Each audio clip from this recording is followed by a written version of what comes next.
So ayan guys, good morning. Nandito tayo ngayon sa may District 4. Ayan, kaaga pa program Manila Mayor Comarino Dumagoso. So ito nga po yung mga sabi ni Yormi na sila na mismo yon, gobyerno ng Maynila mismo yung hahanap sa mga nangangailangan dito sa Maynila para hindi na sila mismo yung pupunta pa ng City Hall. Or pwede rin kayo pumunta ng City Hall, magbigay ng sulat or kung ano man yung mga pangangailangan nyo, medical assistance, ay pwede po rin kayong magpunta ng City Hall at sumulat. So ito po ang mga bibigyan ng cash assistance ngayon, napakarami po nito. So may libo, ayan. So medyo may kainitan nga lang dito sa side na to kasi anong oras na, magna 9 ayan, ng umaga. So maya maya lang ay darating na rin si Yorme para mag-start na po yung bigayan. Ayan. So abangan natin at ayan nga, nandito na nga ang ating Yorme Isko. Abangan natin.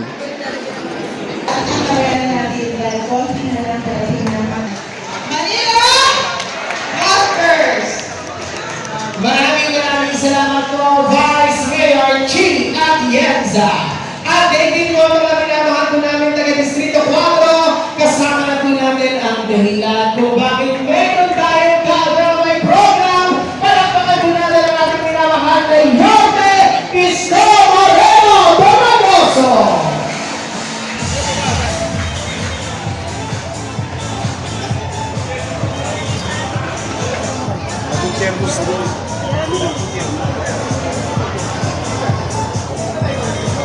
Yan. So, muli po sa lahat ng ating po mga nanay at tatay, tayo po ay manatili na po nakaupo sa ating po mga upuan at hindi po mamaya ay gagawin po natin ang isang maayos, organisado at may sistema pamamahagi po ng ating tulong at muli po ang pakiusap, iwasan lamang muna po natin ang magkaroon po ng picture. Kaya po kung makapansin po ninyo hanggang dulo na po yung ating pong pila para po mas mabilis at para po mas hindi natin maabutan po ang mas makilit na klima maya-maya. At yun po atin po mga kasamahan mga vloggers, pakiusap po sa likod lamang muna po tayo. Maraming salamat po. Yan, so susunod lamang po tayo sa ating po mga ushers, yung ating po mga staff, para po sa mas maayos po na pamamahagi ng tulong, handog ng pamahalaan, lungsod ng Maynila.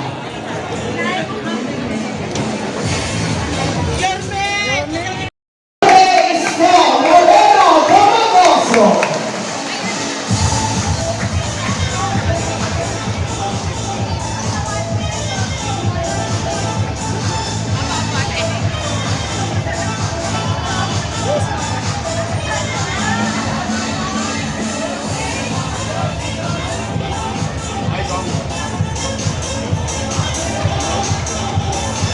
Muli po mga nanay at tatay ko, parinig naman po ng isang malakas na palakpakan, Yorme Isko Moreno Dumagoso.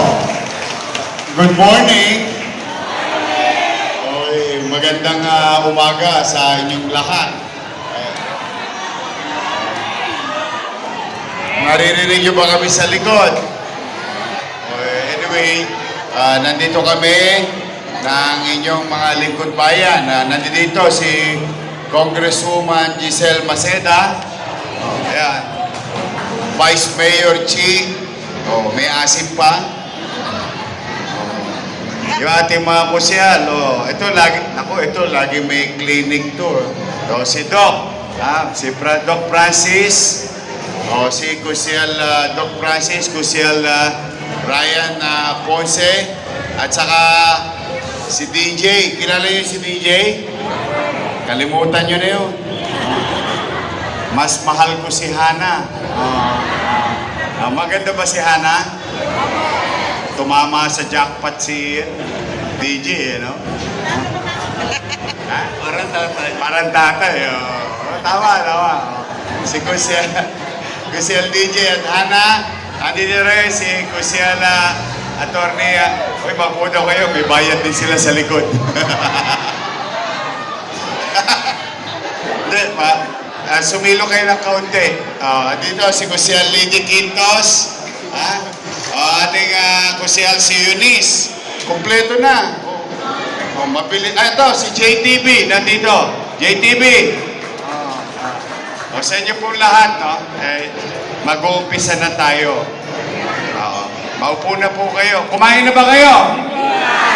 Huwag kayong mag-alala, lilipas din yan. Pero kami po, ang inyong pamahalang lungsod ay naggawa ng programa since last year. Ito po yung tinatawag na Kagapay Program. Kung saan, kasi nung first term ko dati, marami sumusulat sa akin. Ako naman, hanggat maaari, pinipilit kong tugunan lahat. No? As much as I can to read all those letters.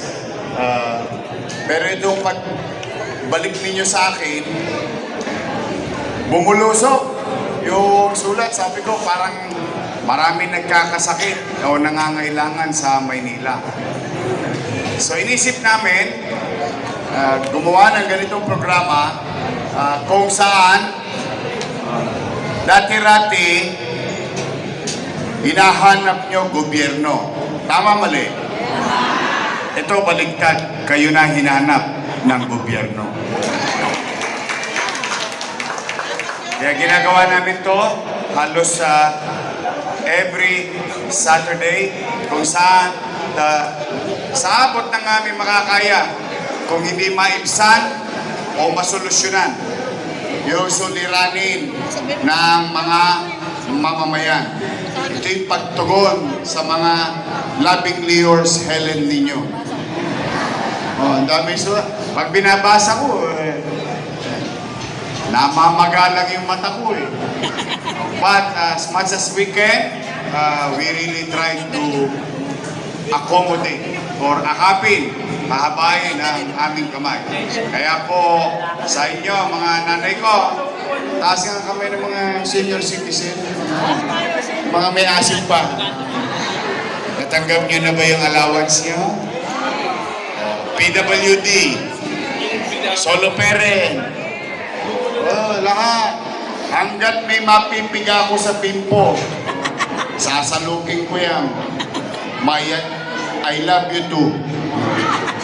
Kaya po, umanatag kayo. Basta hanggat kaya ng katawan natin, hanggat kaya ng resources natin, kahit maliit yan, ipipilitin ko na maging bahagi lagi ng solusyon na suliranin ng bawat isa sa atin sa Maynila. Sa may mga malalang sakit, huwag kayong mawawalan ng pag-asa. Lagi may awa ang Diyos. Nakakaraos din tayo. Iraraos ko kayo. Maraming salamat. Itatawid ko kayo. Thank you. Salamat. So anyway, siguro naman pamilyar na kayo o huwag kayong mainit. Hindi ako uuwi hanggat hindi natatapos yung hanggang dulo. Yeah. Yay! Salamat. Alam nyo naman na siguro by this time. Kaya bibilisan natin. Ang maganda ngayon, marami tayong katulong na harap sa inyo. Dito sila lahat. Kaya sa inyo lahat, mga nanay ko, mga minamahal ko, mga paborito ko senior citizen, I love you. O, yung mga bata, pasensya muna kayo. Huwag kayo mag-alala. Una-una lang yan. Sa kanila muna yun, I love you. But for now, let's begin. It's gonna be quick. Pipilitin namin matapos to bago mananghali. Kasi pag umabot ng tanghalian, 2 beses na kayong gutom. Ano sa tangan niya? Mas magot, mas magastos. Mag-iingat po kayo. Umanatag kayo. Pipilitin ko po laging magbuti, maging mainam, at episyente na gumasta, gastusin ang pera ng tao bayan na maibalik through services sa kapakinabangan ng tao. Magandang umaga, magpalain nawa kayo ng buhay. Manila! Thank you. Let's begin. Maraming So yun guys, tuloy-tuloy nga po yung pamamahagi ng kaagapay program ng Mayor ng Maynila, kasama itong mga konsihal ng District 4 dito sa Maynila. At nandito rin yung congresswoman ng District 4 para mag assist din ng mga Manileño dito sa District 4. Ayan. So may higit sa 1,000 or 2,000 yata ito abot yung nandito na merong mga nabigyan ng medical assistance dito sa District 4 ng Maynila. So napakagandang po programa po ng Mayor ng Maynila dahil ayan. So lahat po ng mga talagang nangangailangan ay naabutan ng tulong. So kasama nga rin dito si Manila Mayor Isko Moreno Dumagoso para personal na iabot sa kanila yung kanilang mga hinihingin tulong. So ayan, makikita natin dito halos ilan na lang yung nakaupo. So halos kanina punong-puno to yung tent na to dito. Ayan. So ito yung pinakapila mismo dito. Ayan. So konti na lang yung naiiwan para mabutan. Mamaya ang pinakalas na pila, mamaya makikita nyo si Yorme. Saka Yorme yung pinakalas na pila mamaya. So yan si Vice Mayor Chia Chen, sa tayong katabi niya si Yorme.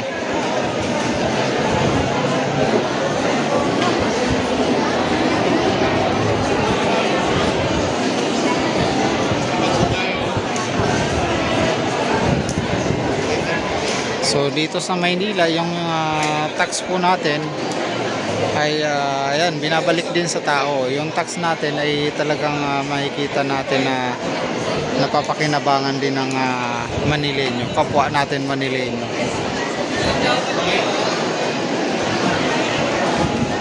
Sorry po.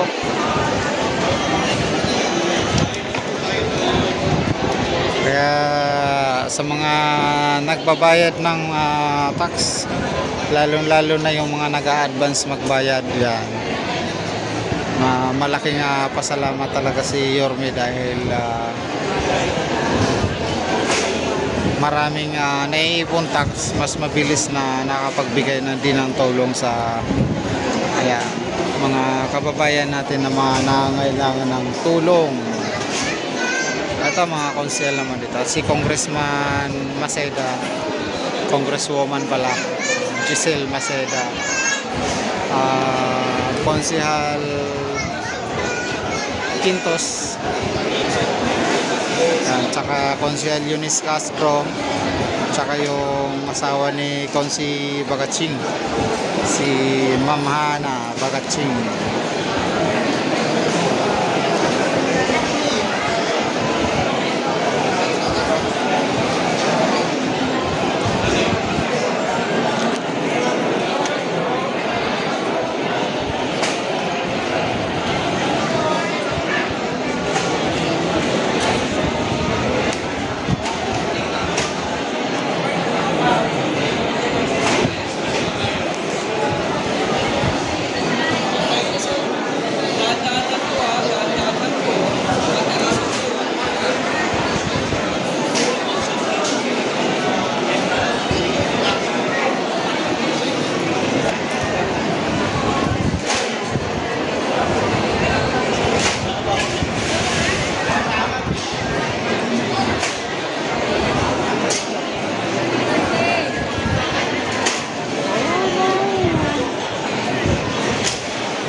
Sanayan lang, pag nasanay na natin ang gano'n ng practice.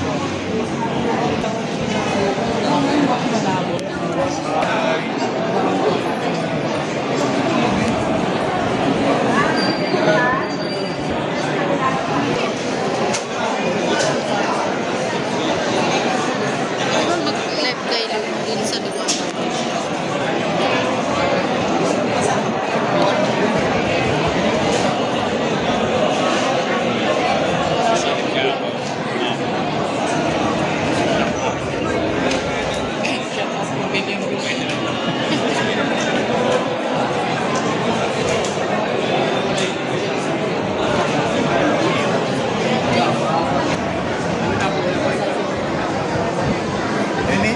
Alis ka na, kakakuha niya. Bawal yan.